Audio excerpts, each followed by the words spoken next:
एक शाम प्राची टीवी पर सीरियल देख रही होती है, तभी उसकी सास वहाँ आती है।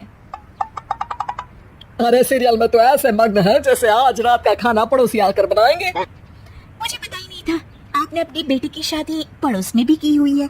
हैं? मतलब? मतलब इस घर में सारा काम बहू ही करती है, आप तो सिर्फ खर्राटे मारती हैं।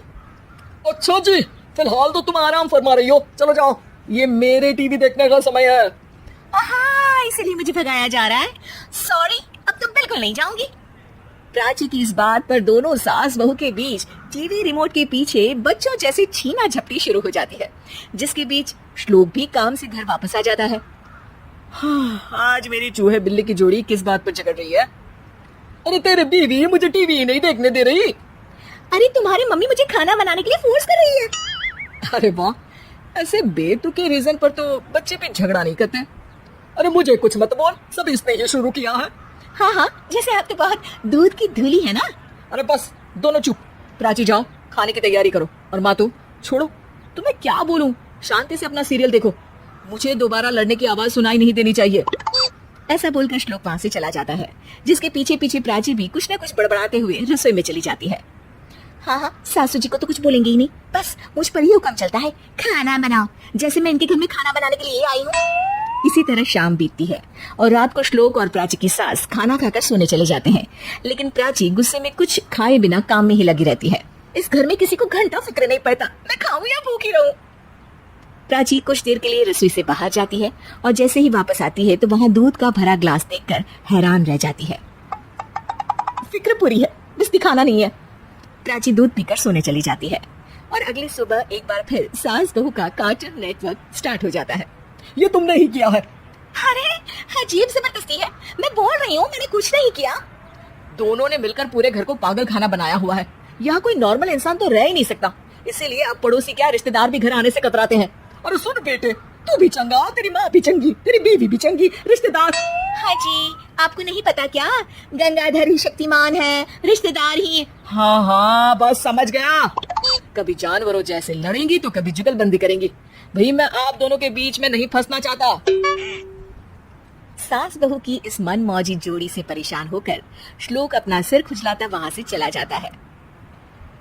चलो अब मैं भी कीर्तन में जा रही हूँ। इस पर जैसे ही सास कमरे में अपना पर्स लेने जाती है तो वहाँ नाश्ते की प्लेट रखी देख मुस्कुराने लगती है और नाश्ता करके घर से बाहर निकलते हुए कुछ पैसे टेबल पर रख जाती है, जिसके कुछ देर बाद सिलेंडर वाला घर आता है।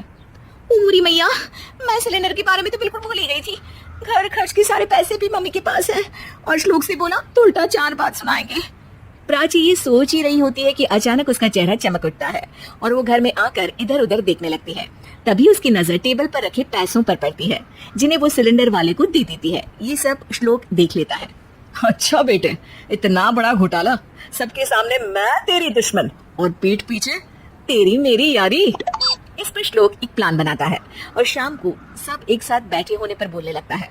माँ, तुम दोनों की बहुत लड़ाई होती है, इसलिए मैं सोच रहा हूँ कि प्राची को उसके घर छोड़ाऊं, इससे वो भी खुश रहेगी और तुम भी। अचानक श्लोक की ये बात सुनकर सास बहू शौक से उसकी तरफ देखती है। अरे ऐसे कैसे घर छोड़ाओगे, मुझे कहीं नहीं जाना। अरे तुमने बोला नहीं, फिर मैंने सुन लिया। तुम्हें मम्मी के साथ रहना अच्छा नहीं लगता, मुझे पता है। अरे वो अरे, जब बहू खुद कुछ काम बोले तो वो तुझे सुनता नहीं, और अब जो इसने बोला ही नहीं वो तो समझ गया। जब उसे नहीं जाना तो फिर जबरदस्ती क्यों कर रहा है? अच्छा, फिर आपको मौसी के घर छोड़ाता हूँ। बस अब आप दोनों एक घर में एक छत के नीचे नहीं रह सकती। मैं इस टॉम एंड जेरी की जोड़ी को और नहीं झेल सकता। है? ऐसे कैसे नहीं रह सकते? तुम्हें इतनी दिक्कत है तो तुम्हारा बोरिया बिस्तर पैक कर देती हूँ, लेकिन मम्मी जी कहीं नहीं जाएंगी। बिल्कुल यही सुनना था मुझे। अगर दोनों में इतना ही प्यार है फिर हर वक्त ये लड़ाई का नाटक क्यों करती हो? देखा मैंने कैसे माँ किचन में दूध रखती है और तुम उनके लिए कमरे में नाश्ता रखती हो, और कैसे वो पहले ही तुम्हारी दिक्कत समझकर घर में पैसे रखकर बाहर जाती है। अरे भाई, इतना ड्रामा तो डेली सोप में भी नहीं होता जितना तुम दोनों ने इस घर में फैलाया हुआ है। तू हमें टॉम एंड जेरी बोलता है ना, तो याद कर वो दोनों भी एक दूसरे को बाहर वालों की बुरी नजर से बचाने के लिए हमेशा सबके सामने लड़ते थे, लेकिन अकेले में दिक्कत के समय मदद भी तो करते थे। बस हमारा रिश्ता भी कुछ ऐसा ही है। और वैसे भी अगर सास बहू में तू मैं नहीं होती तो दुनिया वालों को कहानियां कैसे मिलेंगी?